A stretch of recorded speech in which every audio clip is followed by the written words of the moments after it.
নবী আমি হলাম এমন এক যুবক, আমি কাফন চুরি করে করে, আমি লাশের কাফন চুরি করে করে আমার জিন্দেগিটা চালাই। আমার জীবিকা নির্বাহের মাধ্যম হলো জ্যান্ত পরিপূর্ণ যখনই লাশটা কবর দেওয়া হয়, আমি ওই কবর খনন করে করে কবর থেকে লাশটাকে উলঙ্গ করে কাফন নিয়ে এসে মার্কেটে আমি বিক্রি করি, আর ওই টাকা দিয়ে আমি আমার জিন্দেগি চালাই। তবে আজ থেকে কয়েকদিন আগে যখন আমি এক কবরের মধ্যে প্রবেশ করে ফেললাম, ওই কবরের মধ্যে প্রবেশ করার পর আমি তাকায়া দেখলাম, যখন আমি ওই কবরের মধ্য থেকে কাফনটা চুরি করার জন্য লাশ থেকে কাফনটা খুলে ফেললাম, হুজুর আমি তাকায়া দেখি এক যুবতীর লাশ। আমি লাশটা দেখে আর নিজেকে ধরে রাখতে পারি নাই, শয়তানের প্ররোচনায় পড়ে গেলাম। এমন এক যুবতীর সাথে জেনা না করে আমি পারলাম না। হুজুর আমি কবরের মধ্যে কাফনটা পরিপূর্ণ খুলে ওই যুবতীর সাথে আমি জেনায় লিপ্ত হয়ে গেলাম। হুজুর এখানেই শেষ না, আমি জেনার কাজ শেষ করে করে এই কাফনটা নিয়া যখন আমি কবর থেকে উঠতে শুরু করলাম, তখনই গাইবি আওয়াজ আমার মনে হলো আমার ওই বোনটা আমাকে বলতেছে, এরে যুবক কোন এলাকার তুই যুবক? বিন্দু মাত্র পরিমাণ ভয় কি তোর মাঝে নাই? আমার পরিবার আত্মীয় স্বজনেরা আমাকে এখানে রেখে গিয়েছে, কত সুন্দরভাবে গোসল দিয়া আমাকে পবিত্র, কত দামি কাফনের কাপড় দিয়া আমাকে এখানে রেখে গিয়েছে। কাল কিয়ামতের ময়দানে আমি সবার সাথে পবিত্র অবস্থায় উঠবো, এজন্যই রেখে গিয়েছে। ওরে যুবক তুই আমার সাথে কেমন কাজটা করে ফেললি? এতগুলো লাশ, এই লাশের মাঝে তুই আমাকে অপবিত্র অবস্থায় রেখে রেখে কোথায় যাও? ওই যুবক ডাক দিয়া বলে, পয়গম্বর আমার গুনাহ এত বড়, আমি ওই কবর থেকে আসার পরে আমার মনে চিন্তা ঢুকে গেল আমি আর কাফন চুরি করব না। ও পয়গম্বর আমি আর কাফন চুরি করতে কবরে যাব না, কিন্তু আমার একটাই ভয়, আল্লাহ আমাকে মাফ করবে কি করবে না? নবী আমার বলেন, এর যুবক তোমার গুনাহের পরিমাণ কি এত বড়? মানুষ কি এই পরিমাণ গুনাহ কি করতে পারে? যুবকের বুঝতে আর বাকি নাই, আল্লাহ মনে হয় মাফ করবে না। নবীর দরবার থেকে দৌড়াইয়া বিশাল এক পাহাড়ের চূড়ায় চলে যায়। পাহাড়ের চূড়ায় যাইয়া আমার মালিকের দরবারে শুধুমাত্র কান্না করে আর বলে, হে মালিক, সাহাবায়ে কেরাম সরায়া দিয়েছেন, নবীও আমাকে বলেছে বড় গুনাহ। ও আল্লাহ তুমি তো আমাকে বানিয়েছো, তুমি যদি আমাকে মাফ না করো আমাকে ক্ষমা করার মতো কেউ নাই। সাইয়্যিদুল ইস্তিগফারের মতো ওই বড় দোয়া যখন ওই যুবক করতে থাকে, আল্লাহুম্মা আনতা রাব্বি লা ইলাহা ইল্লা আনতা খলাকতানি ওয়া আনা আবদুক ওয়া আনা আলা আহাদিক ওয়া ওয়াদিকা মাস্তাতআতু আউযু বিকা মিন শাররি মা সানাতু আবুউ লাকা বিনি'মাতিকা আলাইয়া আবুউ যামবি বিযামবি ফাগফিরলি ফাইন্নাহু লা ইয়াগফিরুয যুনুবা ইল্লা আনতা। ওই যুবক শুধুমাত্র আল্লাহর দরবারে এই বলে কান্না করে, হে মালিক আমি জানি আমার গুনাহের পরিমাণ অনেক বড়, তো আল্লাহ তুমি তো আমাকে সৃষ্টি করেছো, তুমি যদি মাফ না করো আমার মাফ করার যার কোনো জায়গা নাই, আমাকে ক্ষমা করার মতো অ্যাবিলিটি কারো মাঝে নাই। ও আল্লাহ তুমি তো তোমার বান্দাকে বানিয়েছো, ও আল্লাহ তুমি তো তোমার বান্দাকে মাফ করে দিবা। 40 দিন ওই যুবক পাহাড়ে চূড়ায় দাঁড়ায় দাঁড়ায় কান্না করে। আল্লাহ দেখে কি দেখে না? আল্লাহ বলেন, ও জিবরাইল যা যা আমার নবীর কাছে গিয়া জানা দে, নবীকে 2টা প্রশ্ন করবি, 3 বারের সময় ক্ষমার কথা জানা দিবে। জিবরাইলকে আল্লাহ তাআলা যখন আদেশ দিয়া দিল, জিবরাইল জিবরাইল আমার নবীর কাছে এসে রহমাতুল লিল আলামিনকে এক নম্বরে প্রশ্ন করে, পয়গম্বর আপনি বলেন এ বিশাল আসমান আর জমিন কে বানিয়েছে? নবী আমার বলেন আসমান আর জমিন আল্লাহ বানিয়েছেন। আবার প্রশ্ন করেন, ও পয়গম্বর আসমান আর জমিনের উপরে নিচে সব জায়গায় যারা আছে এদের প্রত্যেকের রাজ্জাক কে? এদের প্রত্যেকের রিজিক দাতা কে? এই কথা বলার পরে নবী জবাব দিলেন, আমি সহ যারা এই দুনিয়াতে আছে সবার রিজিকের ব্যবস্থা আল্লাহ করেন। জিবরাইল বলেন, নবী আমার, যে আল্লাহ আসমান বানাইলেন জমিন বানাইলেন, যে আল্লাহ আসমান আর জমিনের নিচে উপরে আর আসমানের নিচে থাকা সব মানুষের চতুষ্পদ সব জন্তুর রিজিকের ব্যবস্থা যে মালিক করতে পারেন, ওই মালিক কি তার ওই বান্দাকে মাফ করতে পারে না? আপনি আপনার সাহাবীকে ওই যুবকের কাছে পাঠাইয়া দেন, আর যুবককে আল্লাহর পক্ষ থেকে ক্ষমার সুসংবাদ দিয়া দেন। এই কথা বলে জিবরাইল চলে যায়। নবী আমার এক সাহাবীকে পাঠায়, ওই সাহাবীকে বলেন, ও সাহাবী যাও যাও মুখ পাহাড়ের উপরে এক যুবক তাকায়া দেখবা মালিকের দরবারে কান্না করে, শুধুমাত্র গুনাহ মুক্ত জিন্দেগি পাওয়ার জন্য কান্না করে। সাহাবী যুবককে পরিপূর্ণ ধরে যখন নবীর সামনে আনলেন, নবী আমার বলে, এরে যুবক তুমি আল্লাহর দরবারে এমন কান্না করে আল্লাহকে এমন রাজি তুমি করে ফেলেছো। একটু আগে জিবরাইল আমার কাছে এসেছিল, জিবরাইল আসিয়া আমাকে দুইটা প্রশ্ন করে জানায়া দিয়েছে, আমার রব তোমার জিন্দেগীর সব গুনাহ মাফ করে দিয়েছে। আল্লাহ পারে কি পারে না? বান্দা ওই যুবকের মতো গুনাহ তো আমি করি নাই, ওই যুবকের মতো এত বড় গুনাহ তো তুমি করো নাই। আল্লাহ যদি তাকে মাফ করতে পারে আমাকে পারবে কি পারবে না? বলেন, আল্লাহ যদি তাকেও মাফ করে দিতে পারে, ওই আল্লাহ এখনো আছেন না নাই? এই জন্য বান্দা তাওবা করার কোনো বিকল্প নাই, সর্বাবস্থায় তাওবা করে নাও, আল্লাহর কাছে বারংবার মুনাজাতে বলো, হে মালিক আমি আমার জিন্দেগিতে এমন কোনো গুনাহ নাই করি নাই, ও আল্লাহ আমার এই গুনার খবর তো মা জানে না, আমার গুনার খবর বাবা জানে না, আমার গুনার খবর আত্মীয় স্বজনরা জানে না, তুমি তো সব জানো, ও আল্লাহ তুমি আমাকে মাফ করে দাও। আল্লাহ বলেন, ইল্লা মান তাবা ওয়া আমানা ওয়া আমিলা আমালান সালিহা ফাউলাইকা ইউবাদদিলুল্লাহু সাইয়্যাতিহিম হাসানাত ওয়া কানাল্লাহু গফুরার রহিমা। আল্লাহ বলেন, জিন্দেগিতে গুনাহ করেছো, যত নাফরমানি করেছো, ইল্লা মান তাবা, যদি এসে তাওবা করতে পারো, ও আমানা পুনরায় ঈমান আনতে পারো, ও আমিলা আমালান সালিহান, যদি আবার আমলে সালেহ চালু করতে পারো, আমি রব তোমার জন্য এত মায়াবান তোমার জন্য হয়ে যাব। আল্লাহ বলেন, রে গোলাম তুই এক নম্বরে তাওবা করলি, দুই নম্বরে ঈমান আনলি, তিন নম্বরে আবার আমলে সালেহ গুলো চালু করার কারণে তোর জিন্দেগীর সব গুনাহগুলো আমি আল্লাহ মাফ করে পরিসমাপ্তি ঘটাবো না, আমি আল্লাহ জিন্দেগীর গুনাহগুলোকে নেক দিয়া পরিবর্তন করে দিব। ইয়া ইলাহি তো মেরা গফফারু হায়, ইয়া ইলাহি তো মেরা सत्तारो है, या इलाही तो मेरा माबूद है, या इलाही तो मेरा माशूक है, या इलाही तो मेरा हन्नान है, या इलाही तो मेरा मन्नानु है। আল্লাহর কাছে তাওবা করে নাও, আর বান্দা ওলিয়ে কামেল হওয়ার জন্য আজকের এই মাহফিল থেকে পরিপূর্ণ শিক্ষা নিয়া বাড়িতে যাও। এক নাম্বার ঈমানটাকে মজবুত করে সর্বাবস্থায় চলবা। 2 নাম্বার বান্দা সর্বাবস্থায় নেক আমল চালু করে দিবা। 3 নাম্বার গুনাহ মুক্ত জিন্দেগিটা গঠন করার চেষ্টা করবা।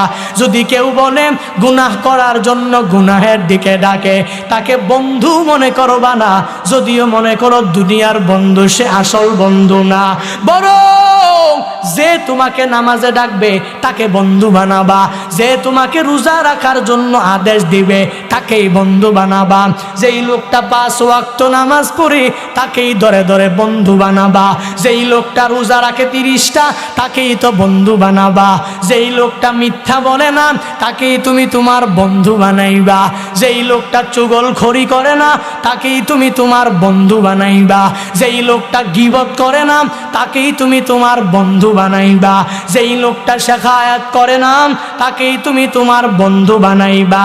এক কথায় তুমি ওই লোকটাকে বন্ধু বানাও যেই লোকটা জিন্দেগিতে কোনো গুনাহের ধারে কাছেও যায় নাই।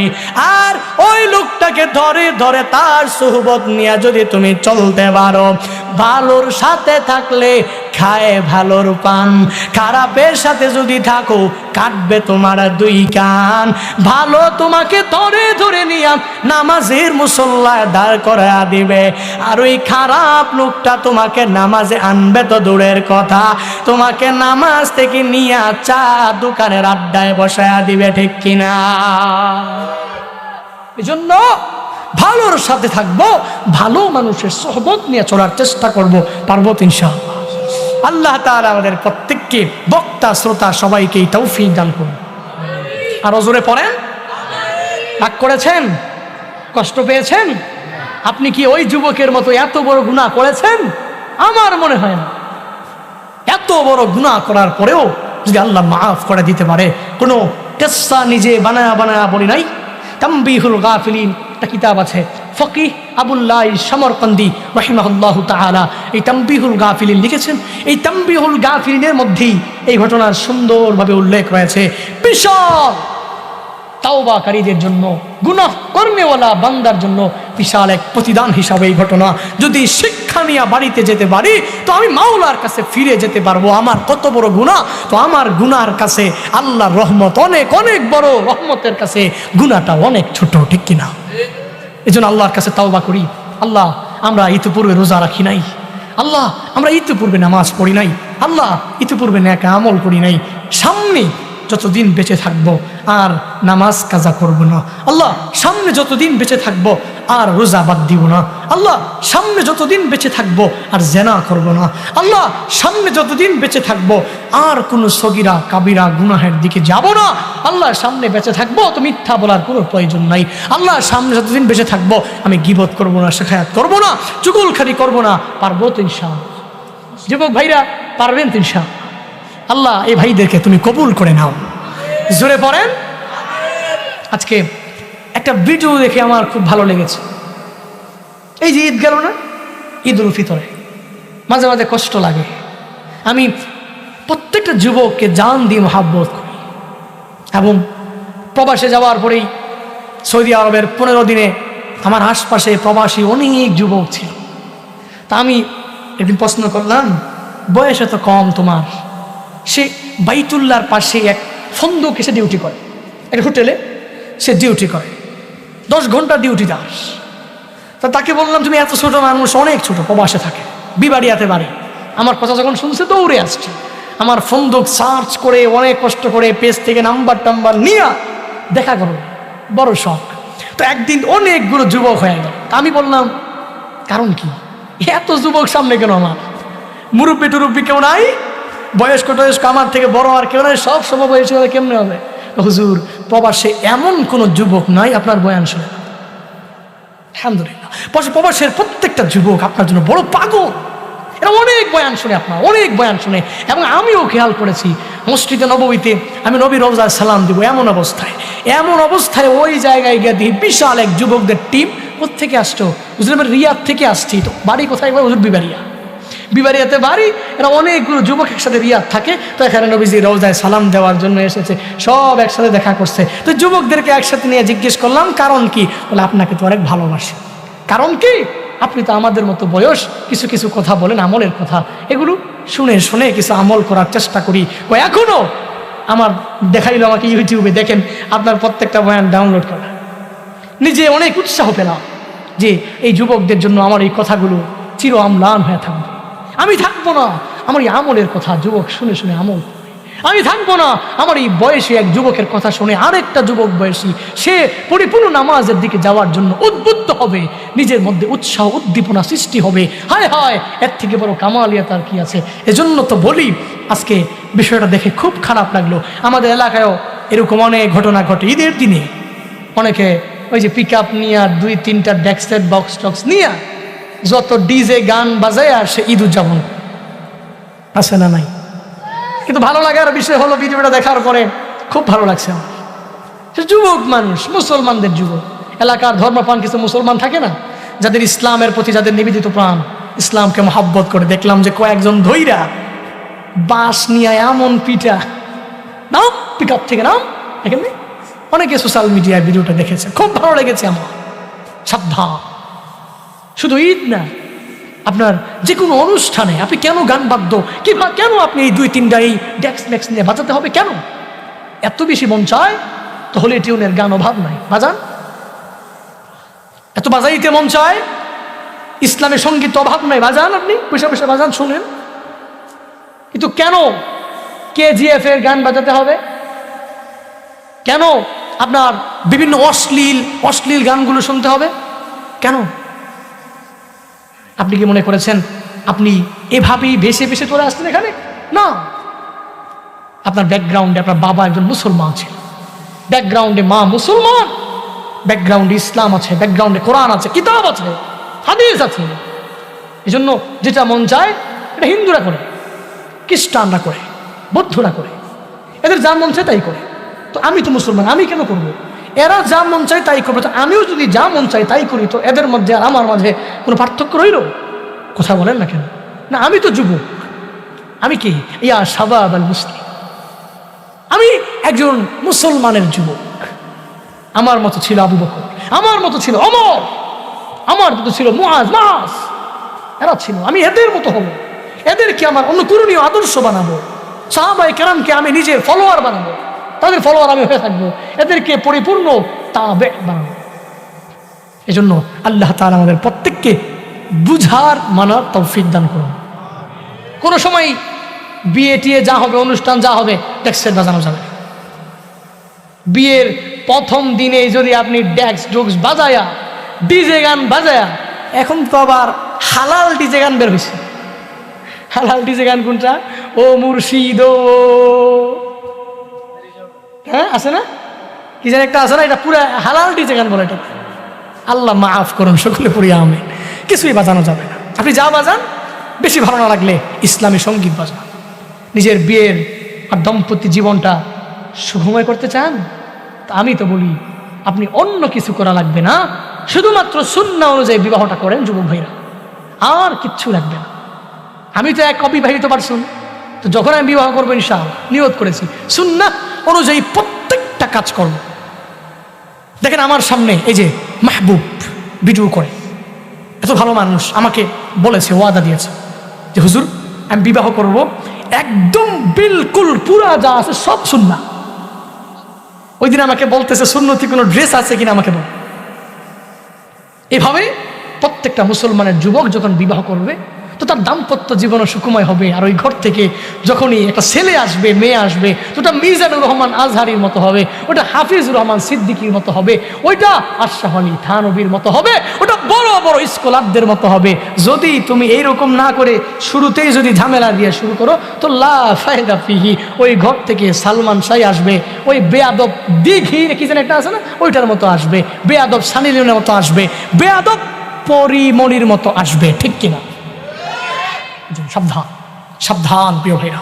আল্লাহ আমাদের প্রত্যেককে মাফ করেন, আল্লাহ আমাদের প্রত্যেককে জবান হেফাজত করার তৌফিক দান করেন, আল্লাহ প্রত্যেককে জীবনে একবার হলেও মক্কা মদিনা যাওয়ার তৌফিক দান করেন, যারা গিয়েছেন বারংবার যাওয়ার তৌফিক দান করেন। আমরা যারা খুব করে বারংবার নিয়ত করেছি, আল্লাহ আপনি কবুল করেন। সবাই বলেন না আমিন, বলেন না। যদি কবুল হয়ে যেত হয়ে গেল আলহামদুলিল্লাহ। আল্লাহ জীবনে একবার হলেও দিদার যদি নসিব না হয়, মদিনায় নবী রওজার সামনে গিয়া সালাত সালাম পৌঁছানোর তৌফিক প্রত্যেকটা বাংলাদেশি, গরিব থেকে নিয়ে ধনী, প্রত্যেকটা মুসলমানকে তুমি তৌফিক দিও। বাইতুল্লাহ মাতাফে দাঁড়িয়ে রবের দিকে তাকিয়ে এই দোয়াই করেছিলাম, আল্লাহ বাংলাদেশের মানুষ এই বাইতুল্লাহর জন্য অনেক পাগল।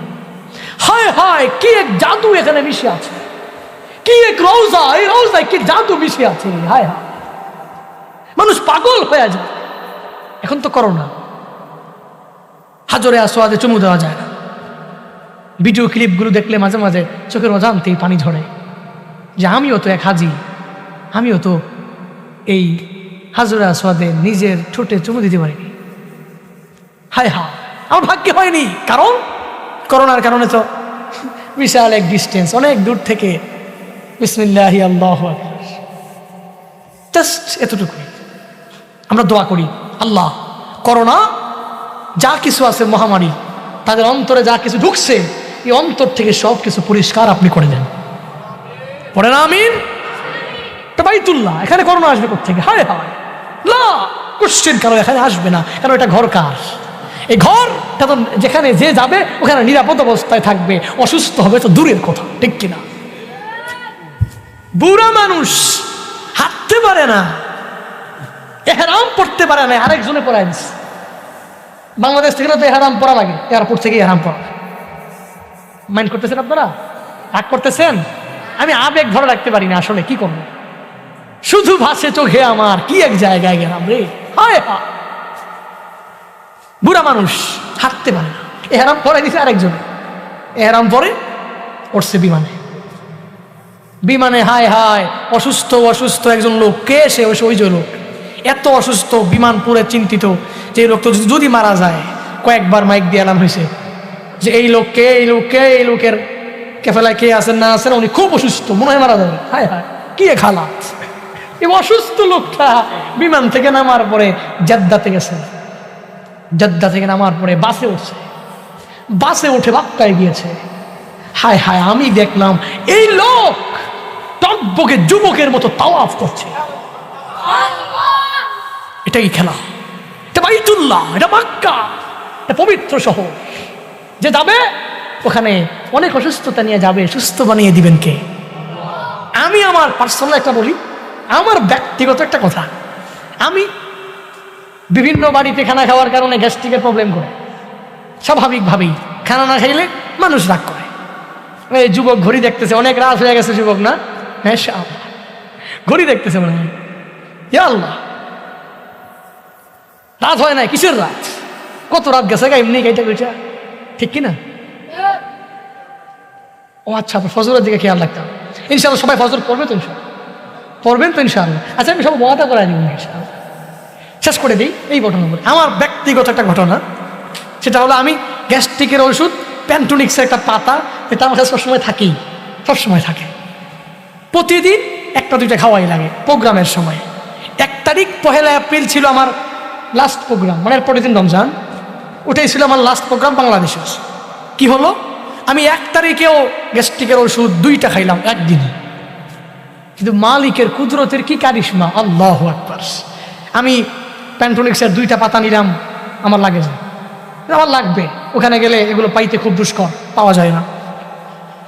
আমি এই প্যান্টোনিক্সের পাতা নিয়ে 15 দিন পর্যন্ত মক্কা মদিনায় থাকলাম। গ্যাস্ট্রিক কি, গ্যাস্ট্রিকের ঔষধ কি, ওটা আমি ভুলে গিয়েছিলাম। এই জিনিসটা খুব অন্তর নাড়া দিয়েছে আমার। হাই হাই, এ কেমন জায়গা, কেমন জায়গা এটা। যদি বলেন যে হুজুর না, ওরা তো খুব ফ্রেশ খাবার খায়, এজন্য হয়তো না। আমার সাথে আর কয়েকজন, ওনাদের আগেও যেরকম ছিল এখনো প্রায় একটু একটু গ্যাস্ট্রিক আছে, সে মাঝে মাঝে খাইতো 2-3 দিন পর একটা একটা। কিন্তু আল্লাহর কি কুদরতের কারিশমা, এই বান্দা 15 দিন যে ডেলি একটা করে খায়, 15 দিন গ্যাস্ট্রিক কি সে ভুলেই গেছে। এটাই রবের খেলা, এটা মক্কা। ওখানে আপনি যাবেন তবে সুস্থ হয়ে যাবেন, ওখানে আপনি যাবেন তো মনে হবে রহমত সরাসরি আসমান থেকে নাযিল হচ্ছে। আলহামদুলিল্লাহি রাব্বিল আলামিন والصلاة والسلام على سيد الأنبياء والمرسلين وعلى آله وأصحابه أجمعين يا أرحم الراحمين يا أرحم الراحمين يا أرحم الراحمين اللهم اجعلني صبورا واجعلني شكورا واجعلني في عيني صغيرا وفي أعين الناس كبيرا اللهم اجعلنا من المستجابين للدعوات اللهم إنا نعوذ بك من زوال نعمتك اللهم إنا نسألك الجنة ونعوذ بك من النار اللهم إنا نعوذ بك من زوال نعمتك وتحول عافيتك وفجاءة نقمتك وجميع سخطك يا رب العالمين ربنا ظلمنا أنفسنا وإن لم تغفر لنا وترحمنا لنكونن من الخاسرين ربنا آتنا في الدنيا حسنة وفي الآخرة حسنة وقنا عذاب النار ربنا لا تؤاخذنا إن نسينا أو أخطأنا ربنا ولا تحمل علينا إصرا كما حملته على الذين من قبلنا ربنا ولا تحملنا ما لا طاقة لنا به واعف عنا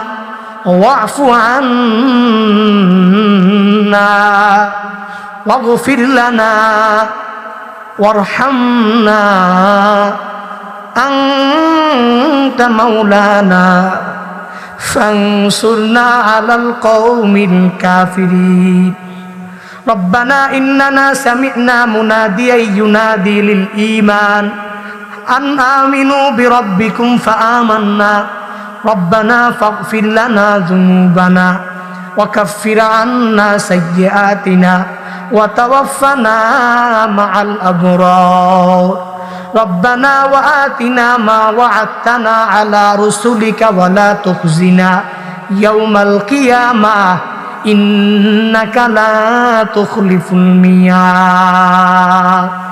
رب ارحمهما كما ربياني صغيرا رب ارحمهما كما ربياني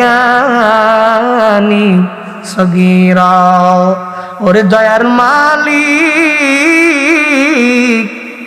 কুদরতের নজর দিয়া তাকায়া দেখেন রে আল্লাহ হায় আল্লাহ এই ময়দানে আপনার কত আশিকিন বান্দা হাজির আপনার কত জাকিরিন শাকিরিন মুসল্লুন বান্দা হাজির হায় আল্লাহ আপনার এই বান্দাদেরকে নিয়ে আমি গুনাহগার আমার মতো গুনাহগার কেউ নাই আয় আল্লাহ জিন্দেগির রাশি রাশি পাহাড় পরিমাণ গুনাহ নিয়ে আপনার এই বান্দাগুলোকে নিয়ে গভীর রাত আপনার দরওয়াজায় ফিরে আসলো ও আল্লাহ জিন্দেগিতে এমন গুনাহ করেছি যেই গুনার খবর মা যাবে না যেই গুনার খবর বাবা জানে না যেই গুনার খবর আত্মীয় স্বজনরা কেউ জানে না আয় আল্লাহ আপনি তো সব জানেন আয় আল্লাহ আপনার দরওয়াজায় আমরা সবাই ফিরে আসলাম জিন্দেগির সব গুনাহগুলো মাফ করে দেন আল্লাহ ওরে দয়ার মালিক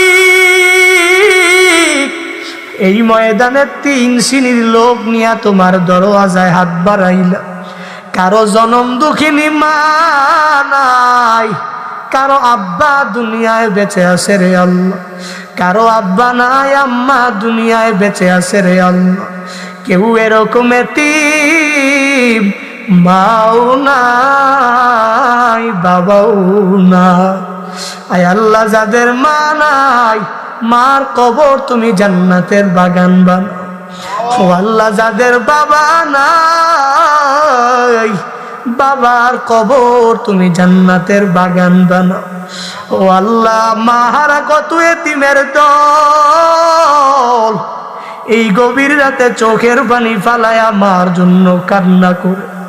ও আল্লাহ, এই গভীর রাতে বাবা হারা সন্তানেরা কান্না করে। আয় আল্লাহ, নিজের মার জন্য, বাবার জন্য, আয় আল্লাহ, এই কান্নার পানিগুলো আপনি ফিরাইয়া দিয়েন না রে আল্লাহ। ও আল্লাহ, এরা তো এমনিতে এক নম্বরে মা হারা, আবার তারা তো বাবা হারা। আবার তুমি যদি ফিরাইয়া দাও, আয় আল্লাহ, যাওয়ার মতো আর জায়গা নাই। আয় আল্লাহ, তোমার দরওয়াজা ছাড়া আর কারো দরওয়াজা নাই। আয় আল্লাহ, মাহারা সন্তানদেরকে পরিপূর্ণ ধৈর্য শক্তি দাও। আয় আল্লাহ, মার কবর জান্নাতের বাগান বানাও। বাবাহারা সন্তানদেরকে ধৈর্য শক্তি দাও। আয় আল্লাহ, বাবার কবর জান্নাতের বাগান বানায় দাও। আমাদের যাদের আব্বা আম্মা বেঁচে আছেন, মা বাবার দোয়া নিয়ে চলার তৌফিক দান করুন।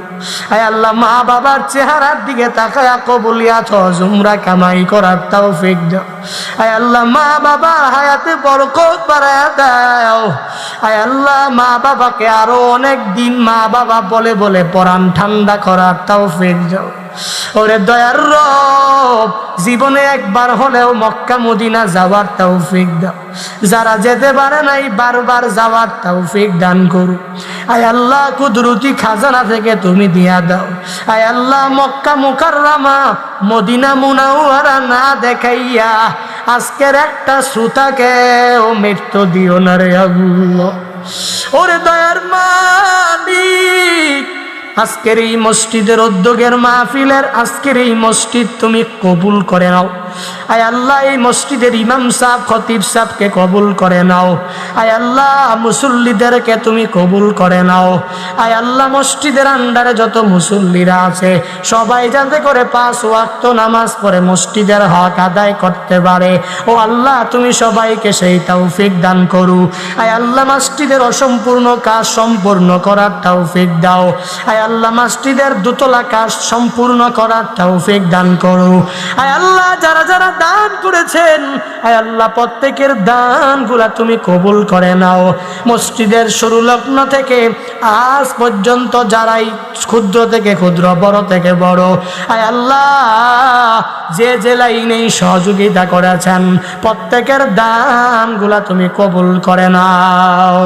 আজকের এই কথার উপরে আগে আমাকে, তারপর সবাইকে আমল করার তৌফিক দাও। রব্বানা তাকাব্বাল মিন্নি ইন্নাকা আনতাস সামিউল আলিম ওয়া তুব আলাইনা ইয়া মাওলানা।